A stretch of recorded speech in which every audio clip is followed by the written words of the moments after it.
National judicial appointment commission, ये एक solution आया थर्ड जज केस के बाद, जबकि कॉलेजियम सिस्टम कंट्रोवर्सी में आ गया। फर्स्ट जज केस एसपी गुप्ता वाला, इस केस में एग्जीक्यूटिव की प्राइमेसी थी रिगार्डिंग अपॉइंटमेंट्स ऑफ जजेस इन the supreme court and the high court. Second जज केस आया 93 में, एडवोकेट ऑन रिकॉर्ड वाले केस में, जहां पर कि जुडिशरी ने 9 जजेस की बेंच के डिसीजन के साथ प्राइमेसी को फिर से वो लेकर आए चीफ जस्टिस की तरफ, और हुआ ये कि जजेस की प्राइमेसी यानी चीफ जस्टिस की ओपिनियन की प्राइमेसी जो है इस वाले केस में आ गई 93 वाले केस में। लेकिन कुछ सवाल यहाँ पर जो अनआंसर्ड थे, वो सवाल ये थे कि क्या सुप्रीम कोर्ट में जो होने वाले अपॉइंटमेंट्स हैं उनमें जो ओपिनियन की प्राइमेसी है वो चीफ जस्टिस की होगी सोलली, या उनके जो ब्रदर्स जजेस हैं उनकी भी ओपिनियन की प्राइमेसी वहां पर मानी जाएगी। तो इस तरह के बहुत सारे सवाल थे। साथ ही साथ ये भी था कि जुडिशियल रिव्यू क्या हाई कोर्ट्स में होने वाले ट्रांसफर के रिगार्ड में हो सकता है। इस तरह से कई सवाल, लगभग 9 सवाल थे जो कि सेंट्रल गवर्नमेंट ने प्रेसिडेंट के थ्रू चीफ सुप्रीम कोर्ट से पूछे कि ये कुछ सवाल हैं जिनके जवाब हमें चाहिए। हम 93 वाले केस का न तो रिकंसिडरेशन चाहते हैं और ना ही इसका हम रिव्यू चाहते हैं, लेकिन कुछ ये सवाल जरूर हैं जिनके जवाब हमें जानने हैं। और फाइनली फिर उन सभी 9 सवालों का जवाब सुप्रीम कोर्ट ने जो है प्रॉपरली 98 में इन स्पेशल रेफरेंस के जज केस 1998 के रिगार्ड में अपने जवाब सुप्रीम कोर्ट ने दिए थे। सुप्रीम कोर्ट ने कहा कि जहां तक primacy of the opinion of chief justice है, तो वो जो चीफ जस्टिस की ओपिनियन है वो प्रॉपर कंसल्टेटिव प्रोसेस के थ्रू आएगी, और वो जो उसके ब्रदर जजेस हैं उन ब्रदर जजेस के साथ जब कंसल्टेशन होगी तो वो जो बहुमत होगा, बहुमत के साथ जो है वो प्राइमेसी आएगी जो है। तो ऐसे में सोलली उसकी जो ओपिनियन है वो काम वहां पर नहीं करेगी। और फिर जहां पर कॉलेजियम सिस्टम जो कि 2 सीनियर मोस्ट जजेस ऑफ सुप्रीम कोर्ट, साथ ही सुप्रीम कोर्ट का चीफ जस्टिस, इसको यहाँ पर सुप्रीम कोर्ट ने इस वाले 98 वाले केस में जो है इस पोजीशन को 4 कर दिया, यानी कि अब कॉलेजियम में चीफ जस्टिस ऑफ इंडिया और साथ में उसके 4 जजेस ऑफ द सुप्रीम कोर्ट, इन्हें भी शामिल कर दिया गया है। ये मिलकर आपका कॉलेजियम बन गया है। कॉलेजियम के रिगार्ड में कॉलेजियम के पास वाइड पावर्स थी जो हैं रिगार्डिंग अपॉइंटमेंट्स ऑफ जजेस, और ऐसे में सुप्रीम कोर्ट का जो चीफ जस्टिस था उसकी ओपिनियन की प्राइमेसी थी हाई कोर्ट्स में होने वाले अपॉइंटमेंट्स को लेकर ही नहीं, हाई कोर्ट्स में होने वाले जजेस के ट्रांसफर को लेकर भी उसकी जो ओपिनियन थी उसका डिटर्मिनेटिव नेचर था। और हाई कोर्ट और सुप्रीम कोर्ट में होने वाले कोई भी अपॉइंटमेंट जो है बिना सीजीआई की ओपिनियन के नहीं हो सकते थे। कुछ चीजें मैंडेटरी हो गई और 98 से क्लियर हो गया कि सीजीआई की ओपिनियन, सीजीआई और उसका कॉलेजियम, यही जो है जजेस के अपॉइंटमेंट के लिए रिस्पॉन्सिबल है सुप्रीम कोर्ट और हाई कोर्ट में जो है, और साथ ही साथ हाई कोर्ट्स में जजेस के ट्रांसफर के रिगार्ड में। अगर स्पेशल सर्कमस्टेंसेस में अगर गवर्नमेंट जो है किसी रिकमेंडेड मेंबर को नहीं अपॉइंट करती है सुप्रीम कोर्ट या हाई कोर्ट का जज, तो उसके लिए उसे प्रॉपर स्टेटेड रीजन देने पड़ेंगे, बताना पड़ेगा कि why they are not appointing that person who has been recommended by the collegium. उस पोजीशन में अगर चीफ जस्टिस जो है उन बताए गए रीजन से जो है वो संतुष्ट नहीं है, सेटिस्फाई नहीं है, तो अपने ब्रदर्स जजेस के साथ यानी अपने कॉलेजियम के साथ उसे डिस्कस करेगा, और फिर से अगर उसी नाम को वो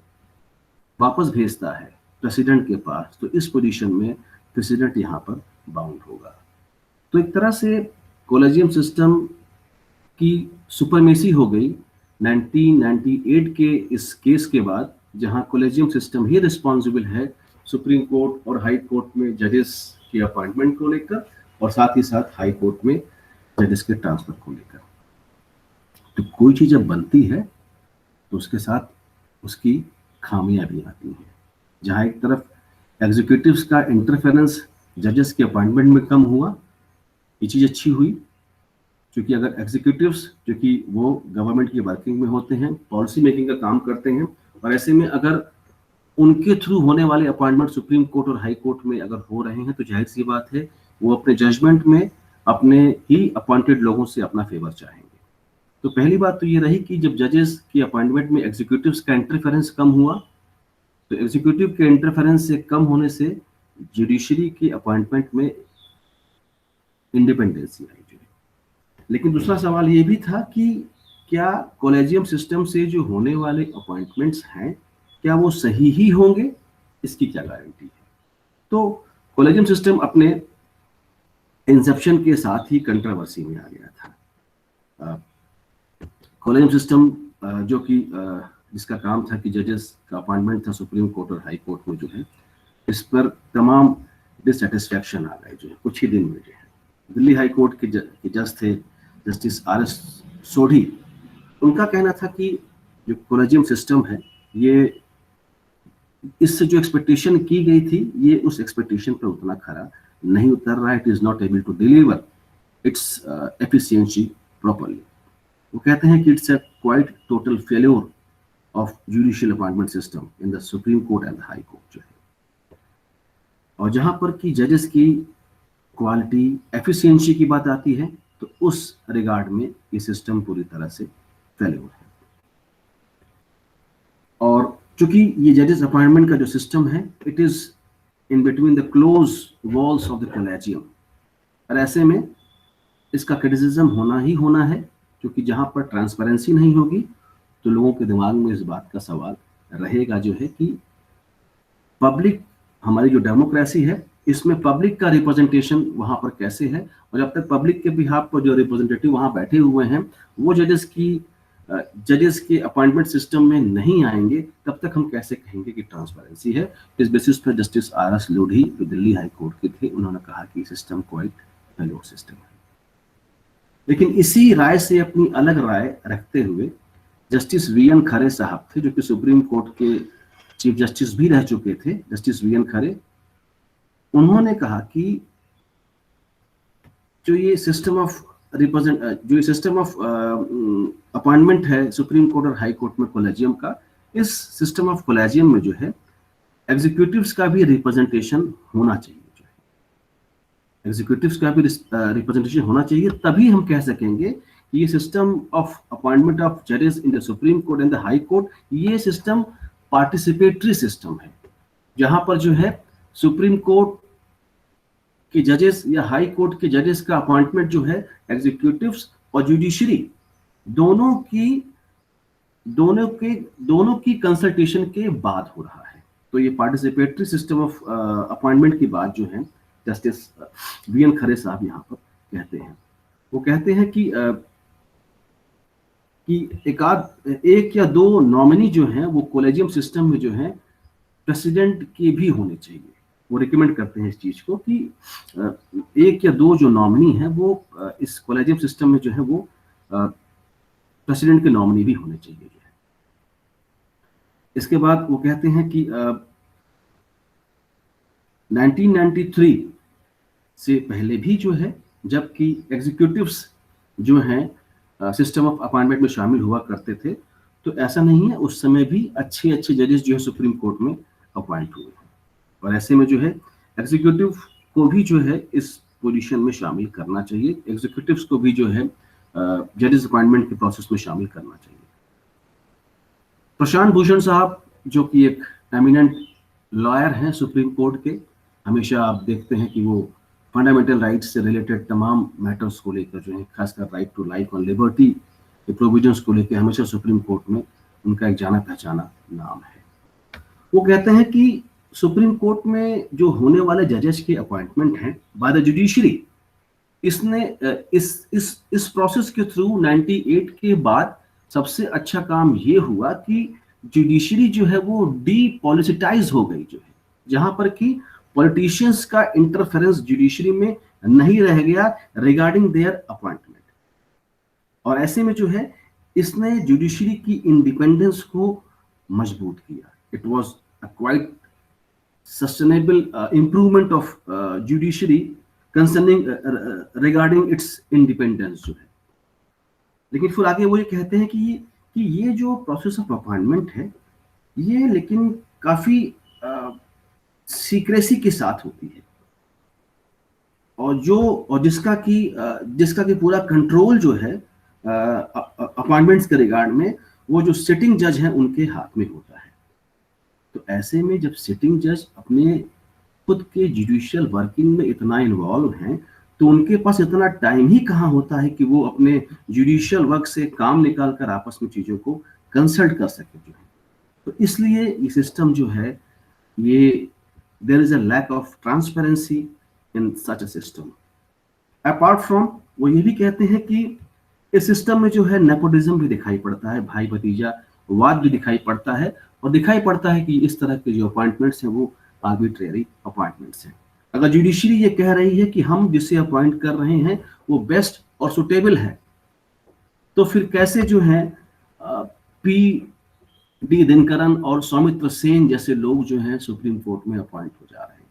या कंसर्न स्टेट हाई कोर्ट्स में अपॉइंट हो जा रहे हैं, जिनके अगेंस्ट तमाम करप्शन के चार्जेस थे, उनके अगेंस्ट उनके रिमूवल की प्रोसेस स्टार्ट होने ही वाली थी, उससे पहले उन्होंने रिजाइन कर दिया। अगर जुडिशरी अपनी इस कॉलेजियम सिस्टम की प्रोसेस को सबसे बेहतर बता रही है, और दुनिया का एक ऐसा देश हिंदुस्तान जहां पर जुडिशियल अपॉइंटमेंट की अपनी एक स्पेशल प्रोसेस है, जहां पर कि एग्जीक्यूटिव्स का कोई इंटरफेरेंस ही नहीं है, अगर वो ये कह रही है कि सबसे बेस्ट सिस्टम हमने बना रखा है, तो फिर